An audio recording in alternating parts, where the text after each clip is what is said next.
Hello, everyone, and welcome to CERAWeek Conversations by IHS Markit. My name is Jim Burkhardt, and the topic of this conversation is the global oil market. And I'm joined by Spencer Dale, the chief economist at BP, and also Saad Rahim, the chief economist at Trafigura. So let's get right into it. And when we're looking at the oil market today, I think some historical context would be quite useful. So Spencer, let's start with you. Could you provide us some historical context about where we are today? How do you think about today in a historical context? I guess point number one is we don't really know. The nature of the shock we're living through is just totally unprecedented. And so the economic models we have to analyze what's going on aren't fit for purpose. Even the data collection that our government agencies are using to estimate where we are now aren't fit for purpose. So I think it will be many years to know exactly what's going on at the moment. What we do know is the lockdowns have a huge impact on GDP. And the IMF have estimated for economies which have been affected by these lockdowns, GDP could fall by an order around a third. And so I think it's IHS Markit's current estimate for global GDP growth in Q2 is the order of a fall of around 25%. These, in historical terms, these are just unprecedented relative to anything we've seen in peace times. So relative to anything since World War II, this is totally unprecedented. Most people now are estimating a fall of GDP in an annual sense of a sort of 5 or 6% number. Just to put that in a historical context, we all lived through the great financial crisis and thought that was just something which is the once in a lifetime thing we lived through. The scale of the fall we could see this year is 3 or 4 times greater than we saw in the financial crisis. So this is historically unprecedented. And Saad, when you look at the oil market, we heard Spencer talk about the global economy context. What about the oil market? Help us understand where we are in the oil market in a historical context. Sure. I think to pick up a word Spencer used, and it's a word I've been using quite a bit myself, which is really unprecedented, right? And in economic terms, you can go back maybe to the Great Depression for some of these numbers, but for oil market, you've never seen a halt in movement like this in human history, really, right? Or at least in modern human history. As Spencer said, even just how we look at oil markets, the data, the metrics, the signposts that we rely on, really weren't much of a guidepost. So we ended up really having to look at a whole series of new data points, data series on mobility, on movement. So it really kind of brought some things to the fore. Now, as a physical oil player, we were able to see the depth of how quickly this was hitting the market, right away almost. And to me, what was really maybe the defining characteristic of this has been this mismatch in timing between demand, supply, demand, refining runs, upstream production, how the different components of the market have had to catch up with each other. And you're getting now these cycles within this broader cycle. And so immediately as demand fell off of a cliff, supply naturally took some time to respond. And then by the time that started to catch up with the OPEC plus cuts, with the US cuts, you were already starting to see demand start to pick up a bit. And so again, it's been this really interesting sort of mismatch in timing to see how we go from there. And Saad, when did it first hit you, the magnitude of this demand collapse or impending demand collapse? When did you first kind of think, wow, this is not just a China story, this is something much bigger? Well, ironically, it was during IP week when we were in London, and I remember putting a note out before we sort of left to say, look, China, we've seen the sort of the depth of the hit there. It's been about 20%. As far as we could tell, and that seemed to be across most commodities because, we also trade metal, so we were able to see what the impact was there. So we could kind of get a gauge there to say, okay, this feels like the sort of the quantum of the impact. And I said, look, as long as this doesn't really get outside of China, then you may be looking okay. And then that was a week where Iran and then Italy and South Korea all really started to pick up. And I think it was really when it started to hit Italy and say, okay, just living in Europe, you got to get that sense that, look, these things tend to flow across borders much more easily than people think. And so, saying, okay, this is going to be very hard to stop, and immediately saying, look, this is going to lead to a halt of movement, which by nature, right, quarantine is designed to stop economic growth, basically, right? That is the whole point of it. And so, for us, we were, at first we thought maybe this could be 10 million, maybe more. And immediately we started to say, look, the numbers that we're seeing, the lack of movement that we're seeing is actually going to be far beyond that. Because in order to contain the spread of this virus, it has to be more than that. And that's exactly what we've seen. And this is another example of where our models broke down, because normally we would use GDP as the basis for guessing what's going to happen to oil demand. And the nature of these lockdowns meant those elasticities just blew completely out the window, because this disproportionately affected oil demand relative to GDP. So just another example of where our normal apparatus just doesn't operate at the moment. I think that's an excellent point, because for me, where I had to sit down and really say, okay, instead of trying to figure out where we're losing demand, I need to go through and figure out where we are still actually seeing demand. Starting almost with, okay, military, use is still going to be going on, so that's a base load. But beyond that, China's coming back. But beyond that, I'm struggling to try and find demand. So we had come out publicly and sort of said, look, we think this could be 30, maybe 35 million. As Spencer, as you said, we're probably not going to know the actual number for quite some time. But I think that was our key, was to say, look, we're literally trying to find demand and being unable to find it if these conditions hold.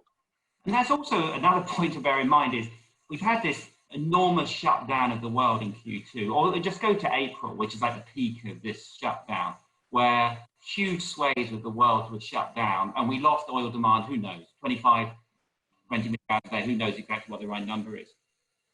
But that does imply that the world was still consuming about 70 million barrels a day of oil.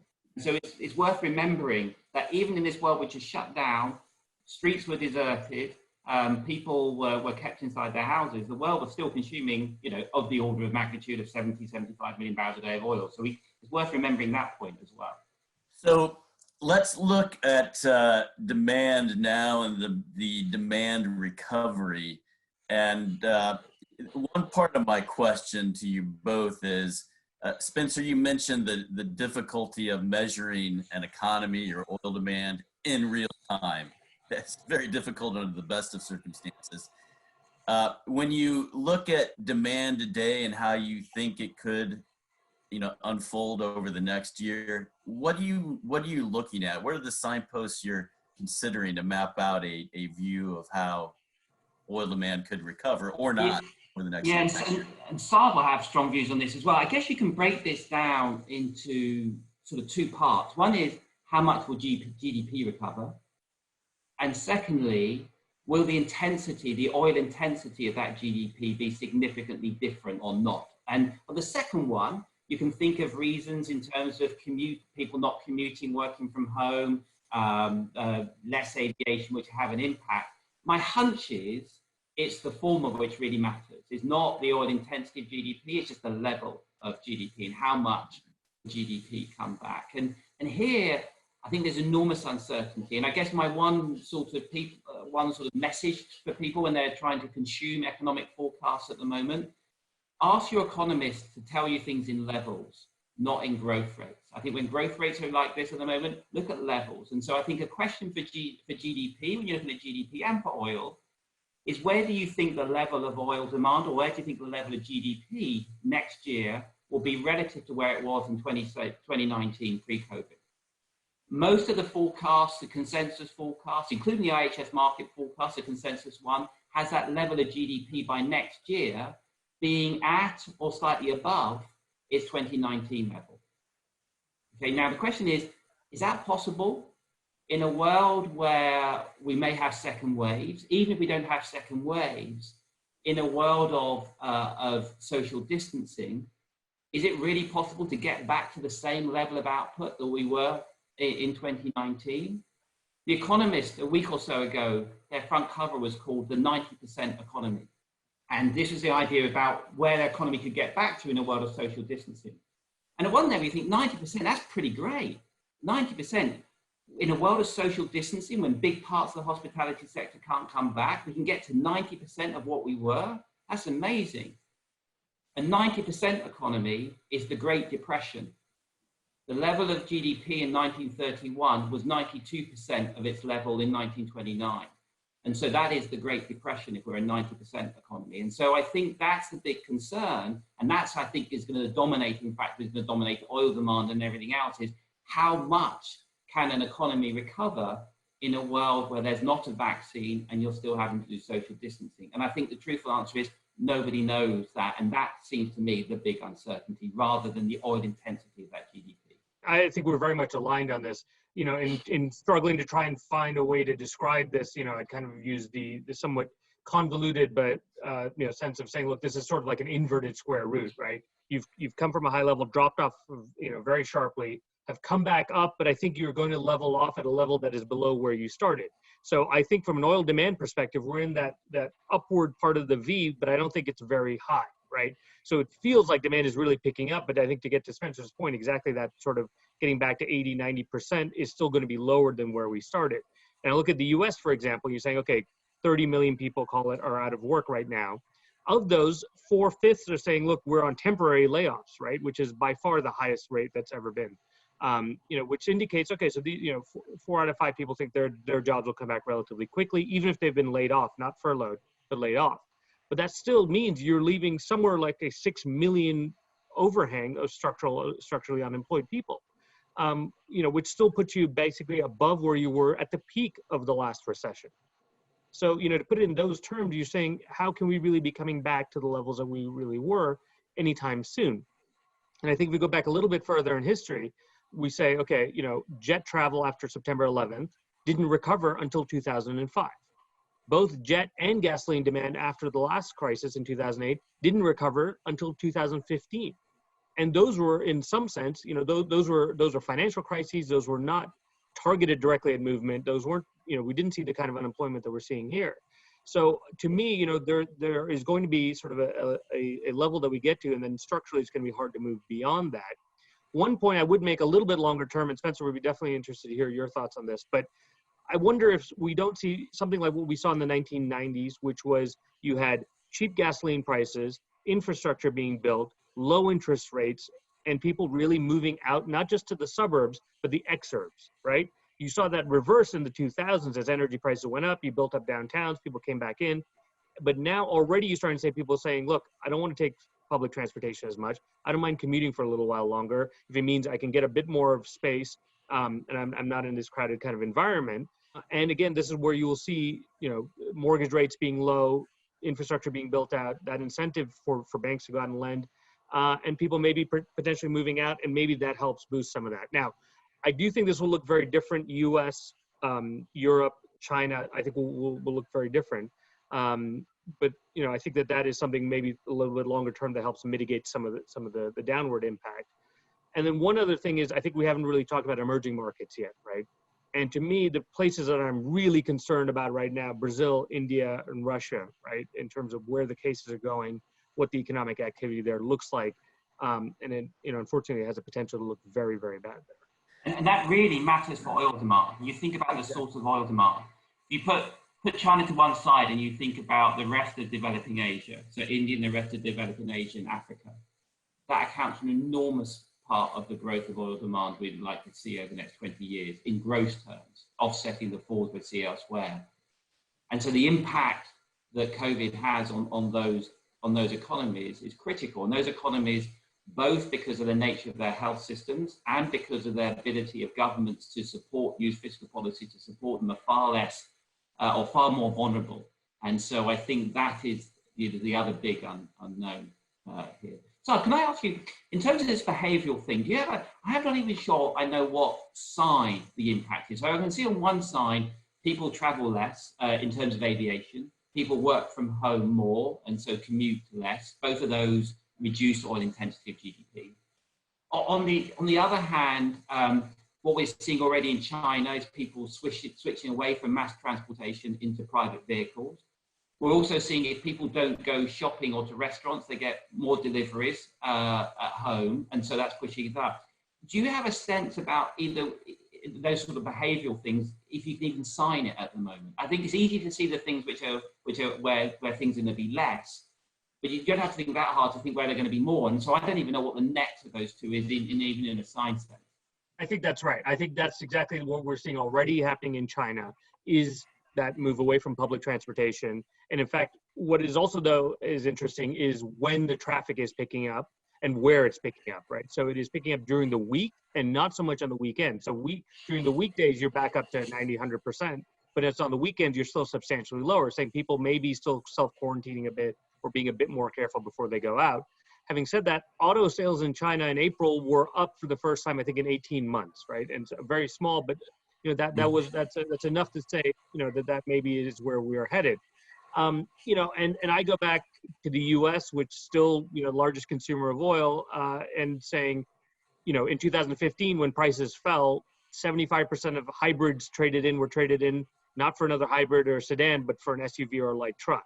So people going out and buying, and if gasoline is $1.50, like it has been, do people say, all right, maybe then I'm considering that? So I do think there are these offsets. And then I think one question, which maybe we get into a little bit, the question I do get is, on the back of this, do we see a lot of push towards, sort of more green economy, Green New Deal, whatever you want to call it? And again, I think regionally will be very different, right? So I think in Europe, you will see some of that for sure, because it's already been doing that. That was already the agenda. But, again, somewhere like the US, I struggle to see that when energy prices are so low, just because it removes a lot of the impetus that you've seen there historically for that. Sorry, sorry, Jim, we're taking over your conversation here a bit. I think how the world responds to COVID in terms of climate change is, I think, one of the biggest uncertainties and perhaps the most important uncertainty for the future of the energy system over the next 20 years. And there are big forces pushing in both directions here. So in one side, there's clearly will be a need for domestic economies to focus on their domestic resilience and restarting their economies. And they're going to be doing that burdened down with far higher levels of debt and far higher levels of deficits. And that could quite easily distract people and distract governments and distract societies from pursuing the climate change agenda that the world was on prior to COVID. On the other side, there's arguments pushing in the other direction. I think COVID has reminded all of us about the fragility of the planet and the way we're living in that planet. It's reminded people about the nature of global threats and the fact that global threats don't recognize national borders. It's also reminded us that actually we should listen to scientists when they flag these threats many, many years in advance. Scientists have been flagging the threat of pandemics for many, many years, and not many governments responded to that. And likewise, scientists are making very clearly the danger of climate change. And if those other forces dominate, and we can build back better, so as we're doing these stimulation, as governments are stimulating their economies, if they can do that in a way which encourages a greener, cleaner use of energy, then we can actually use this as a way to accelerate the energy transition. But I don't think that's in the bag. I think those of us who want to achieve that will need to fight for that and make the case for that to make sure that these longer term global factors still resonate, even in a world where as countries quite naturally turn more domestic focus and more short-term focus. No, I think that's right. And sorry, Jim, we're just going to continue here. It's fine. Go ahead. So just to play off of that, I mean, I think this is the unfortunate but nonetheless true sort of remark, that Rahm Emanuel made about not letting a crisis go to waste, right? Where you could see countries come out of this and say, well, what's one way to get the economy going again is stimulus and infrastructure, and potentially a way to do that is via green infrastructure. You do have a lot of people who may be unemployed, who may then can be retrained into this sector. And to be honest, yes, deficits have gone up massively, and that is a long-term concern for sure. But negative interest rates, in a sense, are markets telling you, we actually would like you to borrow and spend a bit more, right, than you're already doing. We will pay you to borrow. So maybe you see a push on that from the renewable energy side. I do struggle to see it happening really in terms of the on-road transport. So while I would say very much so on the kind of the electricity use and all of that, and certainly I think electrification, 5G, all that will happen in a big way. Again, I think where we've seen it is, the sector that has been hit very, very hard is automotive. Do you want to burden it additionally with then saying, okay, well, we're going to increase the requirements and the regulations around this, or do you want those to go back to maybe some of the, their cash cow vehicles and go from there. Yes, and I guess that's when policies which, if they encourage people to trade in their cars which are 10 years old and buy a new car, that can both generate spending and also can lead to massive efficiency gain. And I guess just relating this point here, there's lots and lots of focus in Europe about what Europe's doing, and there will be similar in the US. But what really matters, the big prize here, is those emerging economies we are talking about. So if emerging economies are badly hit, the real prize in terms of the energy transition is for the rest of the world to fund that infrastructure investment and support those economies. So when they are rebuilding, they truly can rebuild better. They can leapfrog some of the existing technologies. And those countries which are going to generate all the growth in energy demand going forward will be generating growth in clean energy rather than in traditional forms of energy. A big question facing the world and certainly the emerging markets, and both of you have highlighted the importance of emerging markets, is the future of globalization, the expansion of international trade and investment. We've enjoyed several decades of great prosperity at the global level. Are we entering a period? Have we entered a period of deglobalization? Spencer? I think it's very likely that's to be the case. And I think part of that is you see countries turning inwards at the moment. Health systems tend to be domestic orientated, and you'll see naturally countries worrying about the resilience of their health systems, about the generation of medicines and personal protective equipment and so on. Supply chains as well. You can see a reshoring of supply chains as people worry more about complex just-in-time supply chains. What COVID has done is encourage people to trade off, place more weight on resilience and less on optimization, and restructuring of supply chains is natural here. The one thing I'd also just put into the mix here is, in that world of concerns about of resilience, many countries around the world may start to worry more about energy security. And so they may well prefer to use produced energy rather than energy which they import. And the impact of this could be really potentially big. We did something in BP's Energy Outlook a year ago, in last year's Energy Outlook, just saying, well, in a world of less globalization, what impact could this have? And we've done this incredibly simple, embarrassingly simple experiment where we said, let's suppose all countries which import energy put a 10% risk premium on the energy they import relative to domestically produced energy. Now, 10% was just made up. It was just to give a sense about the scale. What was amazing is just 10% had a huge impact on the patterns of import. So we compared one scenario with China, and China's imports of oil and gas were down by about a third relative to the other scenario.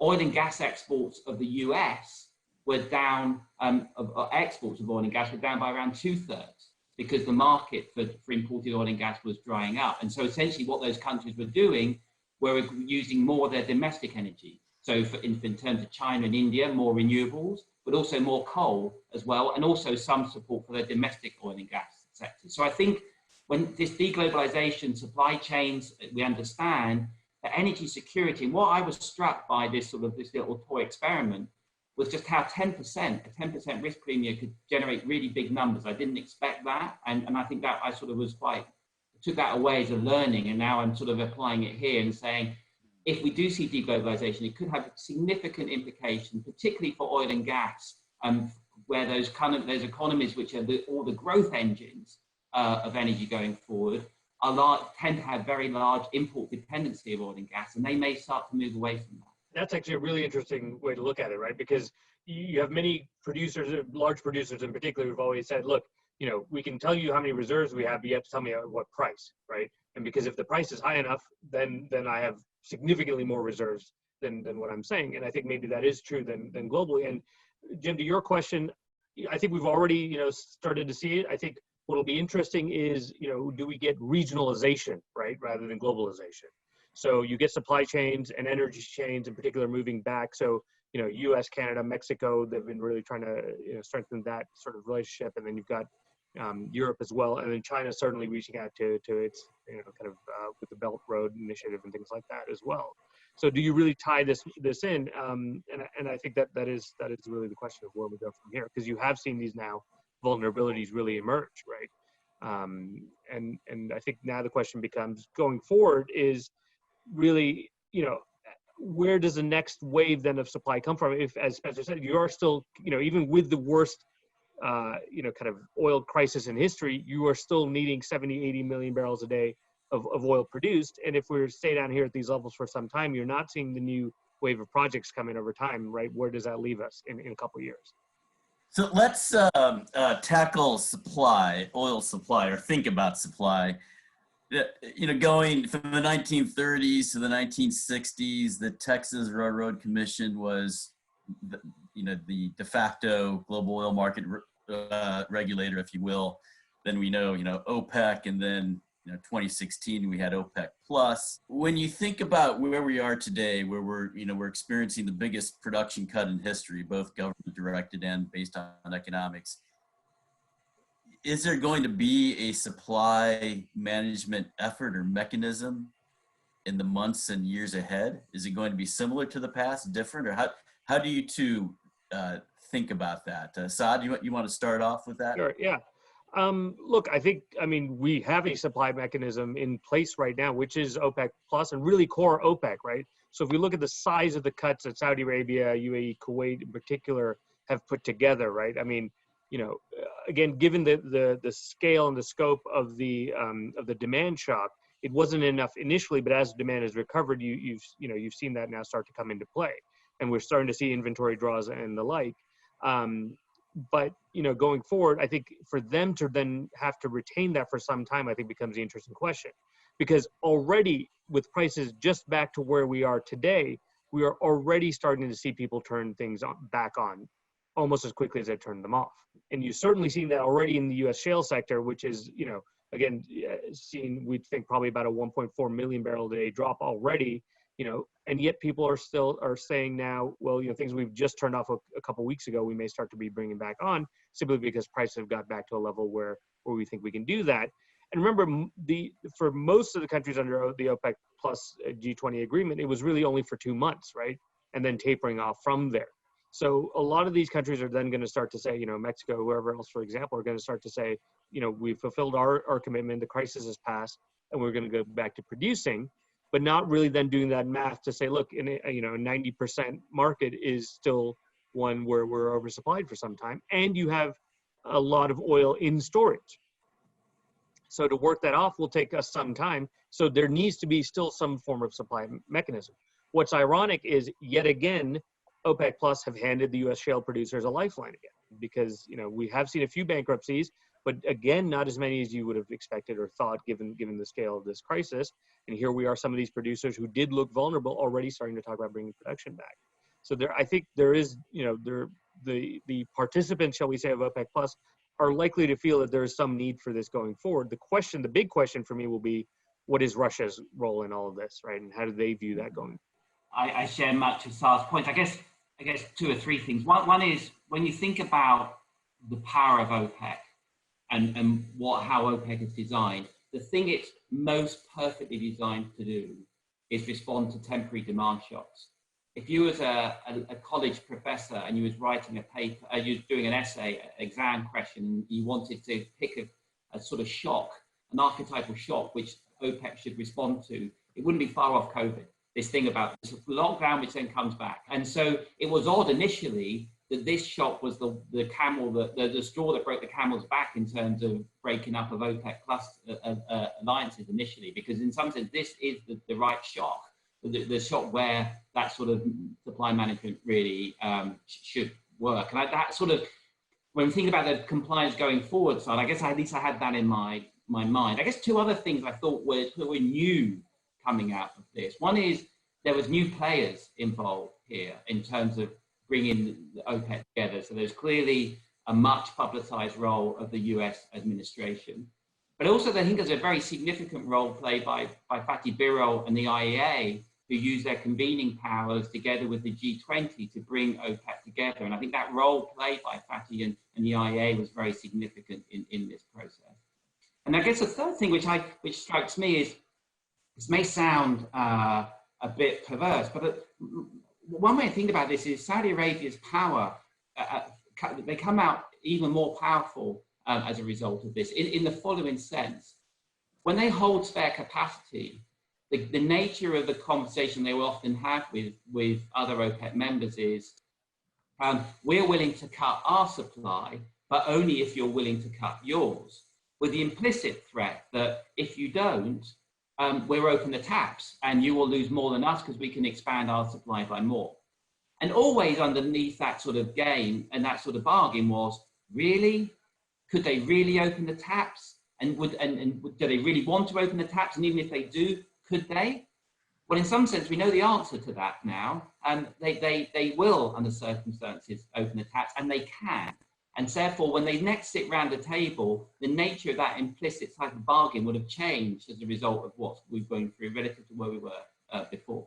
Well, thank you very much, Spencer and Saad, for your insights and for the conversation we had today. That was a real conversation, not always easy to do virtually, but we pulled it off. So thank you very much. Some concluding thoughts. We talked about the future of globalization. That's key for global oil demand. And as we've seen with this demand collapse, oil is the lifeblood of globalization. So are we entering a period of deglobalization? Big implications for oil demand.